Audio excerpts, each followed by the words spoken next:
Hello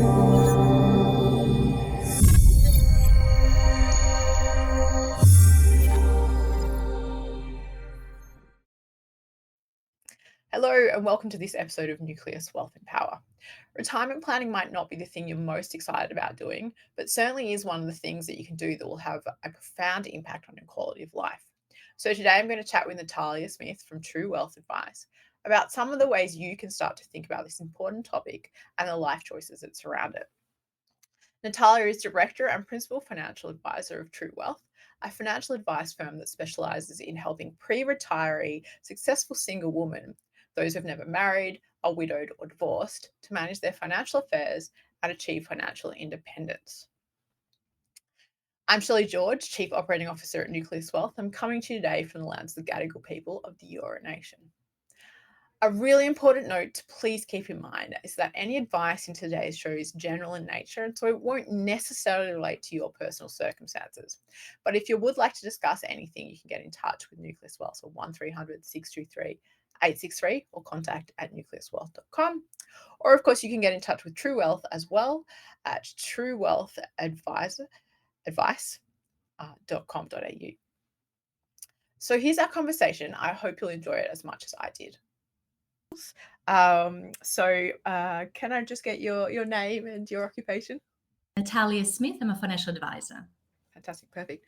Are you able to adjust your camera a little bit so you just have a little bit more space above your head? Just a teeny tiny. That's beautiful. Yep. I love it. Yes, thank you. Okay, so what I will do is I'll record the intro and the outro afterwards, after we've had our discussion, just to make sure we have more time to have our discussion now. So we're actually recording. So if you're happy, let's just get into the conversation. Absolutely. Let's do it. Natallia, thank you so much for your time today. I am so excited for the conversation that we're going to have. I think it's incredible what you do at Tru Wealth. And so I thought before we dive into the discussion, which I think is going to be very broad and interesting for people, can you just tell the audience a little bit about what you do at Tru Wealth? Absolutely. I'm really excited to be here and can't wait to share all of my stories. I'm a financial advisor. Tru Wealth is a financial planning practice. We help single, widow, divorced women to gain their confidence when it comes to investing or management of their financial affairs. So it's really just to help them find that ground, feel confident about money, and inspired to actually live a better life. I think it's really interesting that you talk about this confidence around money because, my anecdotal sense speaking to other women is that there is, such a struggle to get that confidence around money. And I just think it's so important to the quality of life that someone can live. Having that confidence, knowing how they're positioned financially, I feel like you can't really get the most out of your life if you don't feel confident in your positioning. Absolutely. And I guess it's not something we learn at school or even at home. And money is such an important topic, but we don't talk about it. It's a taboo. And so when it comes to actually managing your own money, we don't know how to do it. And that's what creates a level of insecurity when it comes to money. So, and even, a lot of us women are perfectionists. We want, it to be 10 out of 10. And as we know, it's not always 10 out of 10. 80% is good enough. Yeah. But unfortunately, some of us do need that 10 out of 10 to even start investing or even start doing something. Yeah. That's such a great point. I know I definitely feel this way, that if you don't know everything or, you don't feel like you absolutely know everything you need to know, you can get decision paralysis. And I think that's one of the most dangerous things about your finances is to have this expectation that you're going to know everything. Because I've been working in the industry for a while, and all I keep learning is to be more humble, that you're never going to know everything. No. So yeah, it's just a great point. Yeah, absolutely. And it's, we can never get it right 100%. So it's really just that kind of being comfortable with knowing that you're going to make a mistake. And at some point, but that's how we learn. There's no other way to do it. So you just have to get through that kind of, initial hoop. Once you're over there on the other side, it is better. And, that's how we all, I guess, grow. Yeah. Absolutely. Okay, so let's jump into the first topic that I want to go over, which is retirement planning for single women. Obviously, this could, I'm sure, have crossover to single men, and there'll be takeaways for everyone. So please don't turn off now. It's as good. Natallia is an absolute wealth of information, so I'm sure everyone will get something out of this. But I guess you probably can talk to this more than I can, but it's certainly a demographic that as you said, women lack the confidence more than men around their finances. And so it's probably has more challenges around getting comfort around their retirement. But we're lucky in Australia that we have superannuation. There's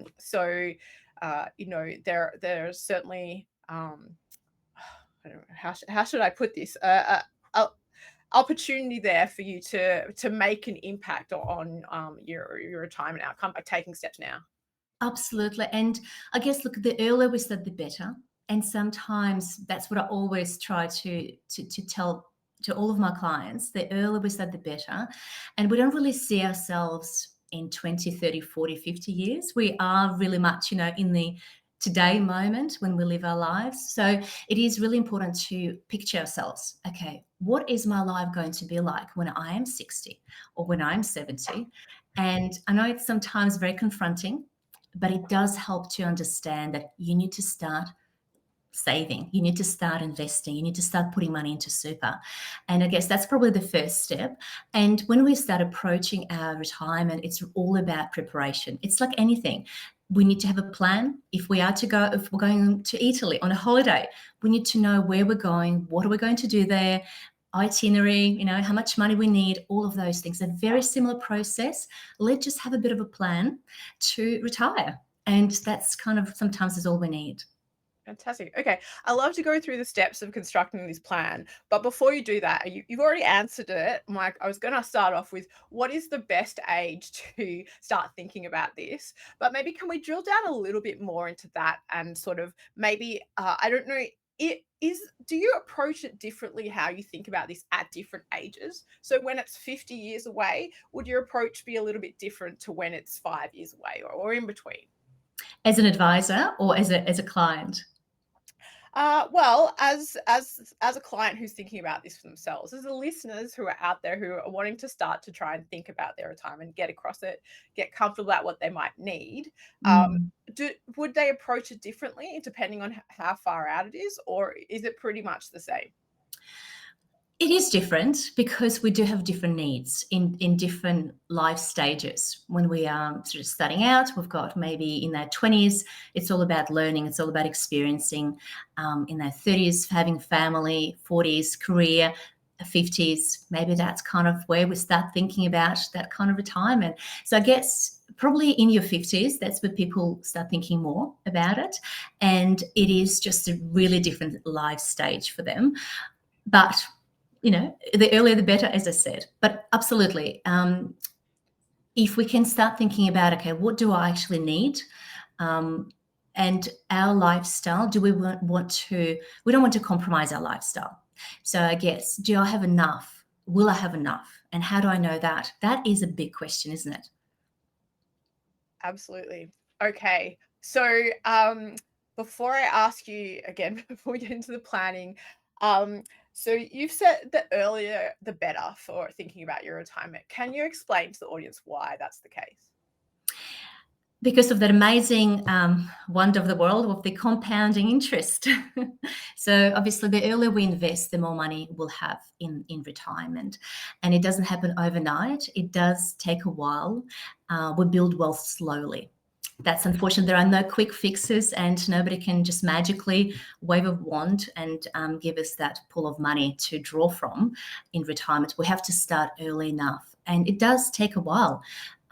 Particularly, it depends on our lifestyle too. If we are used to having a really expensive lifestyle and spending a lot of money in our working life, we probably will be very similar in retirement. So will we have enough and we'll live longer?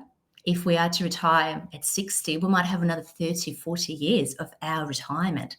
That is a very long period of time to actually use, to start drawing on your retirement nest egg. Yeah, absolutely. That's a great point. Let me also just clarify for those that are not across compounding. It's this incredibly beautiful thing where your returns will earn returns. So, or your interest will earn interest. Let me give you an example in numbers. If you invest $100 today and say you earn $5 in your first year, and you continue to leave that total $105 and invest it for another year, then what will happen is in that second year, you'll earn returns on the initial $100 and the $5 as well. And then so every year you'll accumulate more, and therefore your returns will be applied to a greater base level. So the earlier you do start thinking about these things, the more chance you have to make decisions to help you, increase that effect of compounding. So, Natallia, let's start with the planning. Where do we start with planning? You said to paint a picture. What are some of the things that you think people should be thinking about when they're starting to paint this picture? Okay, I guess like anything, research. And I know not all of us like to do our research, so that's why we always say option 2 is to go and see someone. There's always somebody who can help you, but it's really important to start with our research. Always think about your trip to Italy. How do we start planning? We find out all the information we need. We understand our financial position. We understand how much money we earn, how much money we spend, and approximately, again, rule of thumb, but in retirement, people usually spend 2/3 of their expenses during their working life. Just a rule of thumb. Could be more, could be less. And also between ages 65 and 75, it's our active retirement. We do a lot, we travel, we eat out, we go places. Between 75 and 85, it's our passive retirement. That's when we don't really do as much. Our expenses go down. However, our medical bills go up. And then from age 85, it's our supported retirement. So I guess really understanding, so doing your reading, doing your research, knowledge is power. The more you understand about retirement, the more you look around and see how other people retire, your parents, your family members, your friends' parents, really just understanding how they're going to live their life. Do you want to be on social security payments, or do you want to be a self-funded retiree? Two different things.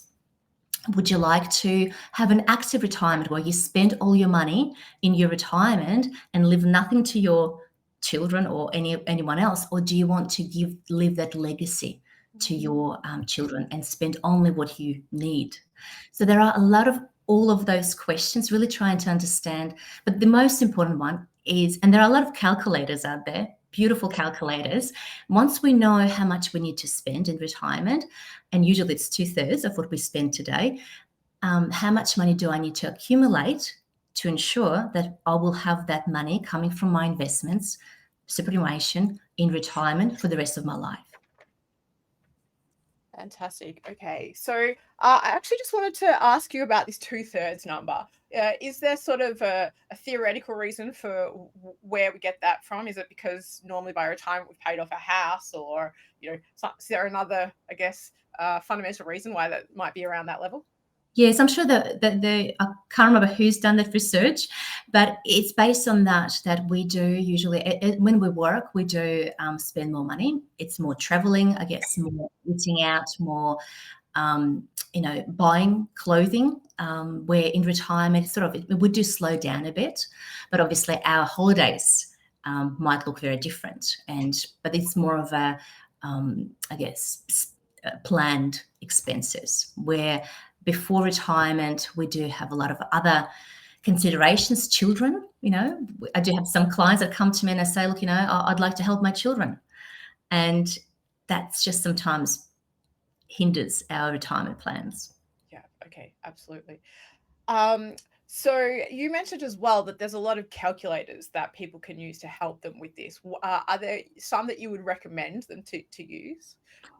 I always mention smartmoney.gov.au. It's a government website where you can go and find a lot of information, free information in relation to investing, retirement, superannuation, and that is a really good website. And also their own superannuation funds.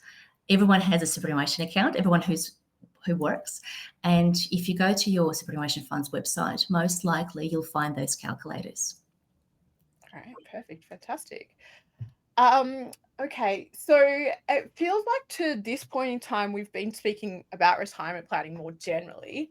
Are there some things that you want to fold in about this that might be more specific to single women? We usually have less money to start with. And also, what I see quite a lot with my clients is that we don't have plan B. There is no one that we can rely on when we retire. So, and we don't want to. It's that kind of really comfort in knowing that we are independent and we can provide for ourselves. That's really important. So we don't have those, anyone else that could support us, and we don't really want to. So I guess that's how, once we understand that we are on our own, so we need to ensure that we've got enough to provide for us and we've got support that we need. Okay. And so how do you recommend doing that? In terms of making that first step, I Yeah. suppose it's all about really understanding, okay, what do I need? What will I need in my retirement, and how do I get there? It's it's the fundamentals of wealth creation. It's really cash flow. It's spending less than what we're earning, having that surplus. What do we do with a surplus? Do we have any debt? We still retire. A lot of Australians retire with a lot of debt. So is it worthwhile having the debt in retirement? Do we want to pay it off before we retire? That's really important. And having the investment plan. Is superannuation a good option for us? As we know, for a lot of those that retire at age 60, it's tax-free if you convert it to pension mode. So it's a great way to start drawing income from your superannuation and having a tax-effective income stream. Okay. All right. So I guess just to sort of summarize where we're at this point, and please correct me if I've got the message wrong. Um, it feels like to me the key messages are start as early as you can thinking about it, because the more time you have, the more ability you have to sort of reach that goal. The ideal lifestyle that you would want. And I think the second point that I really picked up importantly in that last piece that you were talking about was that you might have to make some lifestyle decisions now to get there, but over the long term, you'll be better off. So be prepared. Some of the reason maybe why people aren't confronting the situation is because maybe they're a little bit scared to find out where they really are. But know that there's a lot of support there, from superannuation funds or, from people like yourself, Natalia, that you can access to help you through what might be a challenging realization, and actually get you to a far better point off than if you just kept your head in the sand. Oh, 100%. It's really that comes back to that confidence. If we know where we stand, we are more confident and we stress less, we worry less about not having enough in the future. But also, you're right, it's a choice. It's a choice between having a great lifestyle today and that's not really enjoying it in the future, because it is a compromise. We can't have it all. So it's that decision to spend less today and save more for the future so you can enjoy a lifestyle in the future as well. So it is a compromise, it is a choice, but we have to make it in order for us to be independent.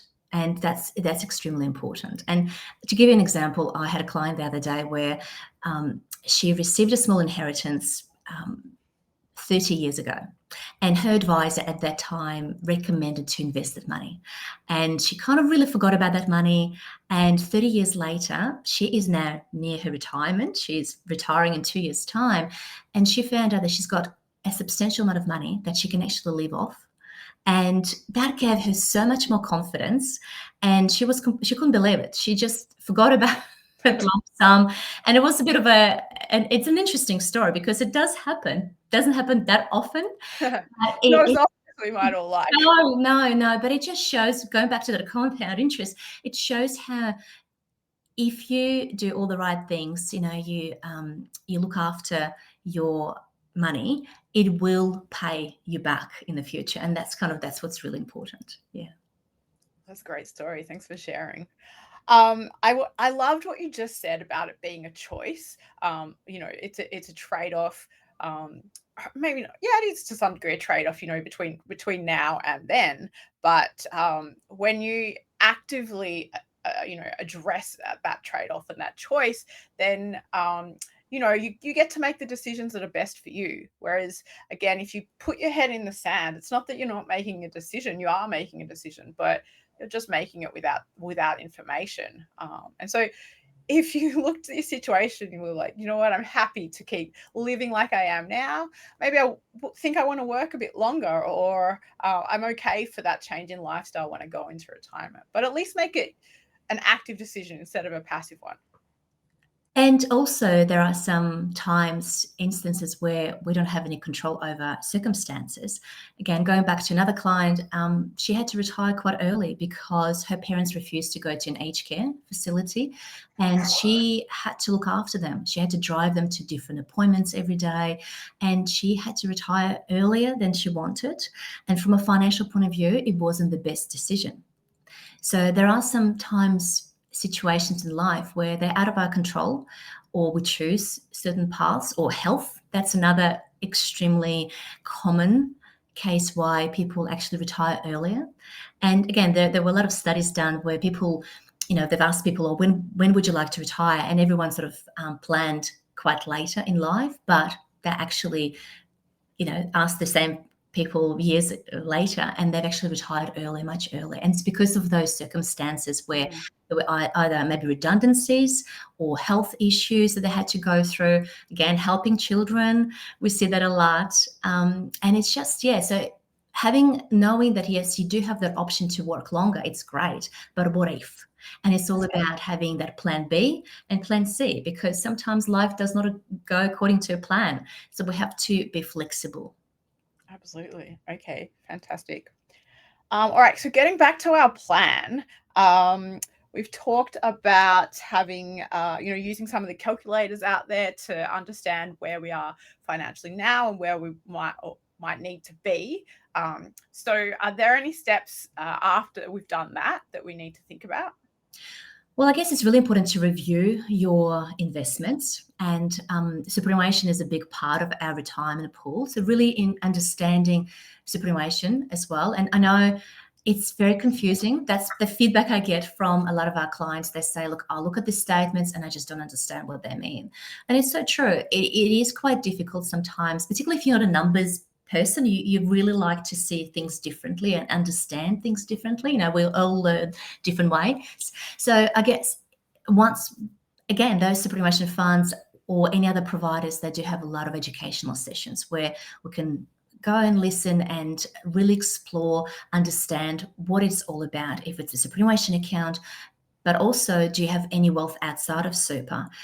And in Australia, we love our property. So people do invest and have investment properties.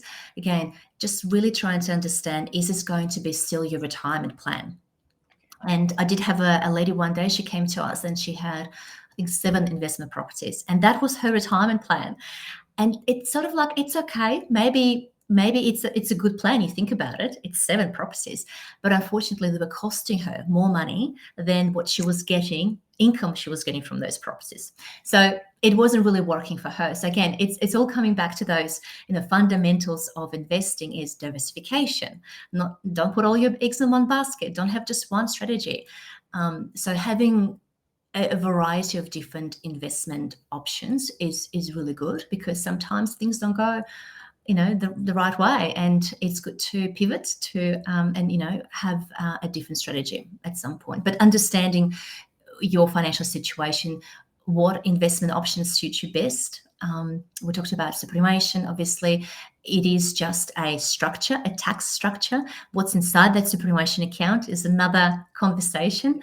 So really important to know that you've got the right investment option that is going to give you the returns you're after and will provide you that income in the future.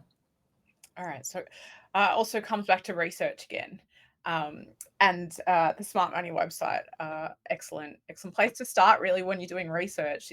Would you agree? Absolutely. And I guess it depends. Like if you obviously, I always say to all of my clients, the more you know, the more obviously you'll understand and the more confident you become with that information, but also ask around, and I'm not saying that listen to what your friends are telling you to do, so in a way that don't just blindly follow their advice, but it's good to understand what others are doing. And obviously seeking professional advice is always my rule number one. It's important to ask yourself a question: am I competent in this area? And if not, then potentially it's not the best decision then to do it yourself. Yeah, definitely. Um, oh, what was I going to touch on there? So you've touched on it at the start and again now, and I just wanted to sort of maybe drill down a little bit into that, which is, you know, money. Talking about money has been taboo in our society. I know that I have definitely been in situations, at barbecues, where a lot of the men have been talking about their investments, and it's look, it felt like to me a little bit of a showing off. Look how great I am, and it really was hard.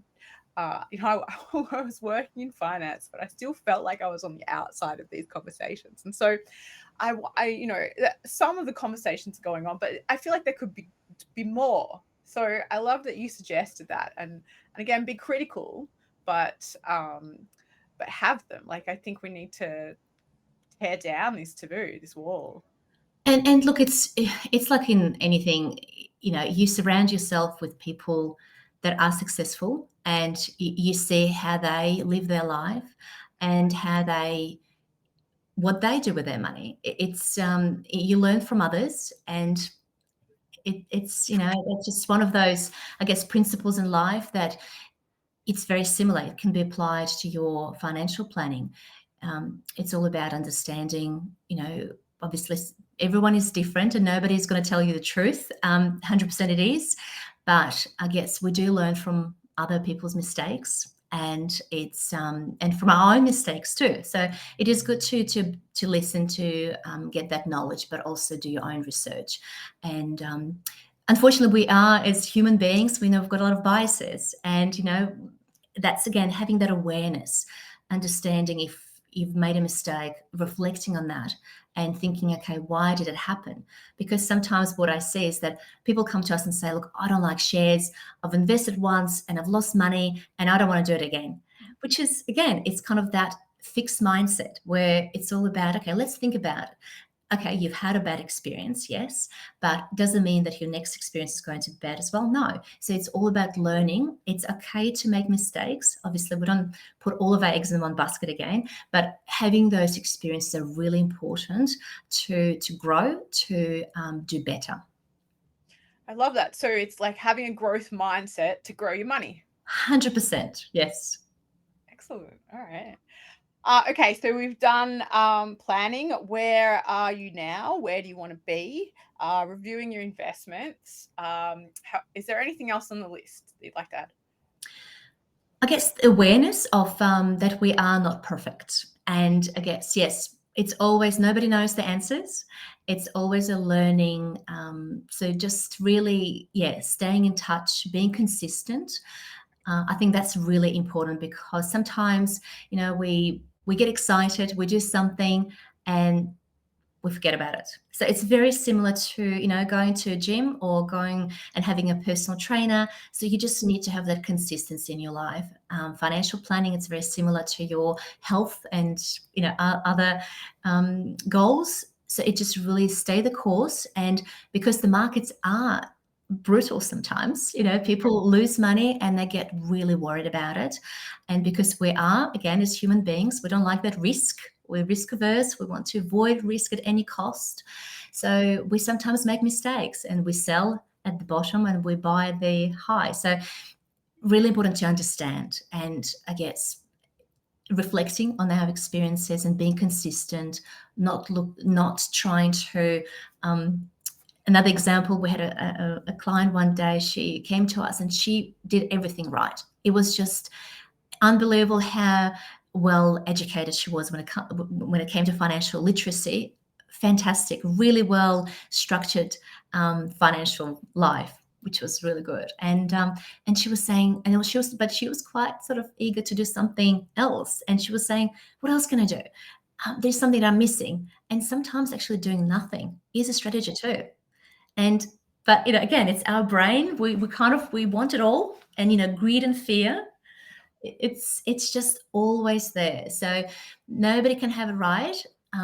But the more we reflect on our situations and what we're going through and our thoughts, I always suggest journaling, financial journaling, thinking about, okay, how do I feel about money? A lot of clients come to us with financial inability to talk about money because they've got that burden. It's a burden, and it is really something that they avoid at any cost. So I guess when you put it down on paper, it is a really nice exercise to kind of help you feel a bit better about money. That's such a great point around, we don't all have the same beliefs around money. No. I think thought for a very long time we did all have the same beliefs around money, and then I kind of woke up to it, which is fantastic. Then you can start challenging them. So Yeah. it's I think that's another thing, as you say, journaling is really important, but also talking to other people, your research, reading books, and that sort of thing. So if you're listening to this for the first time, that'd probably be one of the first things I'd say, is think about what your beliefs around money are, write them down, and then start thinking if you might be able to challenge those. Absolutely, yeah, and I guess that's how we learn. We learn that it's not always black and white, particularly when it comes to investing. Hmm. It's a journey, and even your top fund managers don't really always know what what to do. And this is a question more for you guys, but it's it's it's just sometimes yeah. So staying humble, so important. Yeah. Mm. Yeah, well, absolutely. They talk about investment managers being successful when they have success rates of 60% of their calls are successful. That's how you make sustainable active returns over a long period of time. So that's really low. That's a lot of failures in there. So you have to start getting comfortable with that, and that's why diversification and risk management are so important, because it means that you can afford for things to go wrong because you haven't got all your eggs in one basket. So Mm. yeah, definitely humility. You're never going to get there. You're never going to get every call. So be ready for that. Yeah. All right. Well, I feel like it's been an excellent conversation, and I'm so grateful for you to come on the show and share your incredible knowledge with the listeners, Natallia.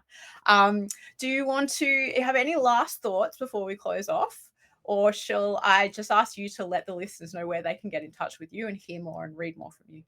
Absolutely. Look, if I'm yet to come across a woman managing her own financial portfolio, or having look, what I see quite often is that women come to me and they've got their sons managing their investment portfolio, or their fathers or their brothers. There's always a male there, sort of, and I'm yet to come across a woman who does it for for their family members. If you're out there, I'd like to know that they do exist. So please let me know. So they're just a kind of a final, I guess, question out there. But yeah, happy to, if anyone has any questions, I'd love to, because I love talking about it. And for me, my mission is to empower women to invest, and I'm really keen to make that happen for a lot of Australian women. So which is something that I'm very, very focused on. All right, fantastic. So we'll put the website link for Tru Wealth in the show notes for those that want to get in touch with Natallia. Do you want to say it over the audio as well, Natallia? Absolutely. So it's Tru Wealth Advice, and Tru without the E. So it's TRU Wealth Advice. And follow us on social media. We're on Instagram, Facebook, and LinkedIn. So yeah, would love to hear from you. Thank you so much for having me today. It's been an absolute pleasure. And yes, I think it's such a great initiative to let people know that they are not alone. They've got a lot of resources out there. They can do it, and that confidence. Please do it. Absolutely. What a great message to end on. Thank you again, Natallia. Thank you. Before I say goodbye for today, if you have any feedback for me about this episode or any ideas for future podcast topics, please let me know in the YouTube comment section or send me an email at contact@nucleuswealth.com. And finally, if you know anyone who you think will get something out of today's episode, be it a friend, a family member, or a colleague, we hope you share it with them to help our show grow. Thanks again for myself and the team for tuning in, and we look forward to catching you on the next one.